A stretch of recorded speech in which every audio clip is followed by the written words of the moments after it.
கிறிஸ்துவுக்குள் மிகவும் பிரியமானவர்களே, கிறிஸ்துவுக்குள் எப்பொழுதும் சந்தோஷமாயிருங்கள், சந்தோஷமாயிருங்கள் என்று மறுபடியும் உங்களுக்கு சொல்லுகிறேன். ஆமேன். நல்ல சந்தோஷமா இருங்க, சரியா? இடைவிடாமல் ஜெபம் பண்ணுங்க. எல்லாவற்றையும் கர்த்தர் பார்த்துக் கொள்வார். சரி, இன்றைய தியானத்துக்கு நம்ம போகலாம். மார்க்கு எழுதிய நற்செய்தி நூல் 6ஆம் அதிகாரம் 13ஆம் வசனம். அநேகம் பிசாசுகளை துரத்தி அநேகம் நோயாளிகளை எண்ணெய் பூசி சொஸ்தமாக்கினார்கள். ஆமேன். இங்கு யார் நம்ம பார்க்குறோம்னா, ஆண்டவர் 12 பேரை தம்மோடு இருப்பதற்காக தெரிந்து கொண்டார்.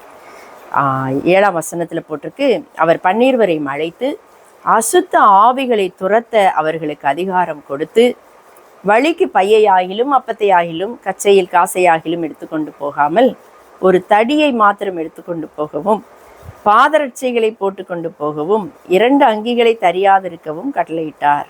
ஹல்லேலூயா. நல்லா போங்க, கிளம்பி போங்க, மனம் திரும்ப சொல்லி பிரசங்கம் பண்ணுங்க. அதுக்கப்புறம் பிசாசுகளை துரத்துங்க, நோயாளிகளை எண்ணெய் பூசி சொஸ்தமாக்குங்க. ஹல்லேலூயா. ஆமாம், எண்ணெய் பூசி சொஸ்தமாக்குவது என்பது நம்முடைய இட் இஸ் பிப்ளிக்கல், 100% பிப்ளிக்கல். சிலர் ஏன் எண்ணெயெல்லாம் பூசணுமா, அந்த எண்ணெயில் என்ன, எண்ணெயில் ஒன்றும் இல்லை, ஆண்டவர் சொல்லியிருக்கிறாரு எண்ணெய் பூசி சொஸ்தமாக்குங்கன்னு. அதனால் வியாதியஸ்தர்களுக்கு எண்ணெய் பூசி சொஸ்தமாக்குவது என்பதை ஊழியக்காரர்கள் இந்த வேத வசனத்தின்படி நாம் இதை பின்பற்றி கொண்டு இருக்கிறோம். ஆமென். அல்லேலூயா. பிரியமானவர்களே, இதில் முக்கியமான காரியம் என்னன்னு கேட்டிங்கன்னா, மனம் திரும்புங்கள். அதான் ரொம்ப முக்கியம். மனம் திரும்புங்கள் என்று பிரசங்கித்து அநேகம் பிசாசுகளை துரத்தி அநேகம் நோயாளிகளை எண்ணெய் பூசி சொஸ்தமாக்கினார்கள்.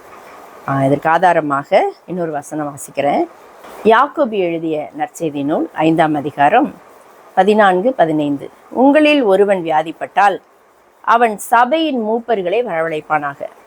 அவர்கள் கர்த்தருடைய நாமத்தினாலே அவனுக்கு எண்ணெய் பூசி அவனுக்காக ஜெபம் பண்ண கடவர்கள். சொல்லப்பட்டிருக்கு, கர்த்தருடைய நாமத்தினால எண்ணெய் பூசி ஜெபம் பண்ணணும். ஜெபம் பண்ணும்போது 15ஆவது வசனம், அப்பொழுது விசுவாசமுள்ள ஜெபம் பிணியாளியை ரட்சிக்கும், கர்த்தர் அவனை எழுப்புவார், அவன் பாவம் செய்தவனானால் அது அவனுக்கு மன்னிக்கப்படும். அல்லேலூயா. இன்னொரு ஆதாரமாக இன்னொரு வசனமும் வாசிக்கிறேன். அதாவது நமக்கு சில பிரச்சனைகள் இருக்குது அப்படின்னா, வியாதிகள் இருக்குது அப்படின்னா, நம்ம இந்த வசனங்களின் அடிப்படையில் என்ன செய்யணும், நம்ம பாவ அறிக்கை செய்து ஜெபம் பண்ணணும். சங்கீதம் 32:1, எவனுடைய மீறுதல் மன்னிக்கப்பட்டதோ, எவனுடைய பாவம் மூடப்பட்டதோ அவன் பாக்கியவான். 5ஆம் வசனம், நான் என் அக்கிரமத்தை மறைக்காமல் என் பாவத்தை உமக்கு அறிவித்தேன், என் மீறுதல்களை கர்த்தருக்கு அறிக்கையிடுவேன் என்றேன், தேவரீர் என் பாவத்தின் தோஷத்தை மன்னித்தீர். அல்லேலூயா. இன்னும் ஒரு வசனமும் வாசிக்கிறேன். பாவ மன்னிப்பின் ஜெபம் என்பது மிக மிக மிக தேவையான ஜெபம். இக்கட்டுகளிலே மாட்டிக்கொண்டிருந்தாலும் சரி, பிரச்சனைகளில் இருந்தாலும் சரி, என்ன செய்யணும்னு கேட்டிங்கன்னா, பாவ மன்னிப்பு கேட்டு ஆண்டவர்கிட்ட ஜெபம் பண்ணணும். ஆண்டவரே, நான் அறிந்தும் அறியாமலும் தெரியாமலும் என்கிட்ட ஏதாவது பாவம் இருக்குது, அறிந்து தெரிந்து செய்த பாவங்களை நம்மளே சொல்லிடணும் ஆண்டவர்கிட்ட.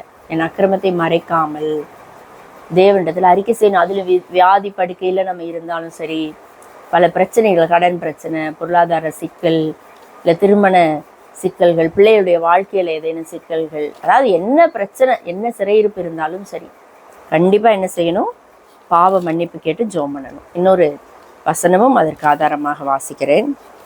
சங்கீதம் 103, அதில் முதல் 2 வசனம் நமக்கு நல்லா தெரியும், வேகமாக சொல்லுவோம். ரொம்ப பிடிச்ச வசனம். சர்வீஸ் முடிஞ்சிருச்சு அப்படின்னா நமக்கு அந்த வசனம் தான் சொல்லுவோம்.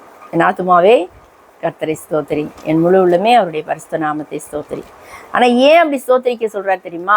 சங்கீதக்காரர் 3ஆவது வசனத்துலேருந்து அது ஆரம்பிக்குது. அவர் உன் அக்கிரமங்களை எல்லாம் மன்னித்து உன் நோய்களை எல்லாம் குணமாக்கி. அக்கிரமங்கள் மன்னிக்கப்பட்டால் நோய்களை குணமாக்குவார் அவர். நோய்கள் குணமாகணும்னா அதுக்கு முன்னாடி அக்கிரமங்கள் மன்னிக்கப்படணும். ஆமென். அவர் உன் அக்கிரமங்களை எல்லாம் மன்னித்து உன் நோய்களை எல்லாம் குணமாக்கி உன் பிராணனை அழிவுக்கு விலக்கி மீட்டு. அப்போ நோயினால் பிராணன் அழிந்து போய்விடாதபடிக்கு, மரித்து போய்விடாதபடிக்கு அழிவுக்கு விலக்கி மீட்டு உன்னை கிருபையினாலும் இரக்கங்களினாலும் முடிசூட்டி நன்மையினால் உன் வாயை திருப்தியாக்குகிறார். கழுகுக்கு சமானமாய் உன் வயது திரும்ப வாழ வயது போல் ஆகிறது. அப்போ நம்ம என்ன செய்யணும்? இந்த எல்லா வசனங்களின் அடிப்படையிலையும் நமக்கு எந்த ஒரு சின்ன தலைவலி காய்ச்சல் வந்தாலும் சரி, எது வந்தாலும் சரி, என்ன பிரச்சனை வந்தாலும் சரி, ஆண்டவரே ஏதாவது நான் தப்பு பண்ணியிருந்தா என்னை மன்னிச்சிருங்க. ஏனென்றால் நீங்களும் சரி, இதை பேசி கொண்டிருக்கிற நானும் சரி, நாம் பர்ஃபெக்ட் கிடையாது, நம்ம பரிபூரணம் அடைந்தவர்கள் கிடையாது. இல்லையா? இந்த மண்ணில் இருக்கிற வரைக்கும் ஏதாவது சின்ன சின்னதான மீறுதல்கள், சின்ன சின்ன பாவங்கள் நம்மக்கிட்ட இருக்குது. அப்போது நம்ம என்ன செய்யணும்? ஆண்டவருடைய சமூகத்தில் அவற்றை அறிக்கை செய்யணும், விட்டு விடணும், ஆண்டவருடைய இரக்கங்களுக்காக கெஞ்சணும், அவருடைய தயவுக்காக கெஞ்சணும்.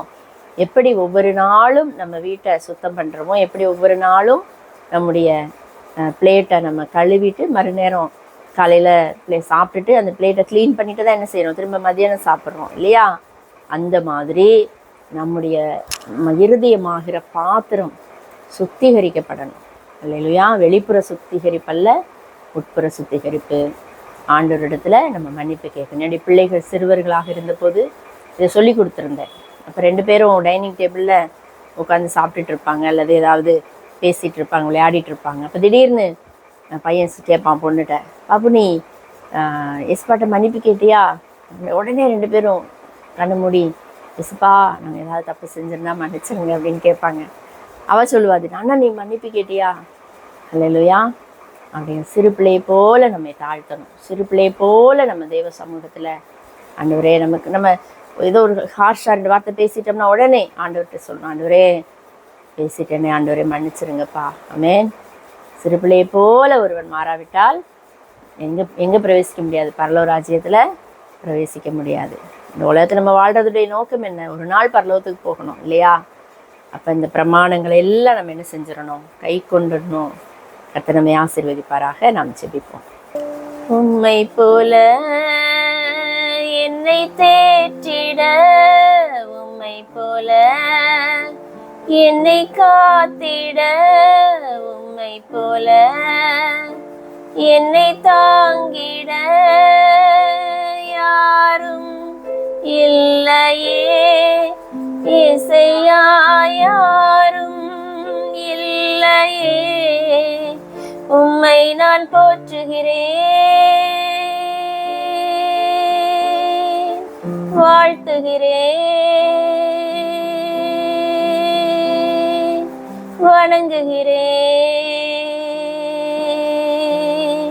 உம்மை நான் போற்றுகிறேன், வாழ்த்துகிறேன், வணங்குகிறேன்.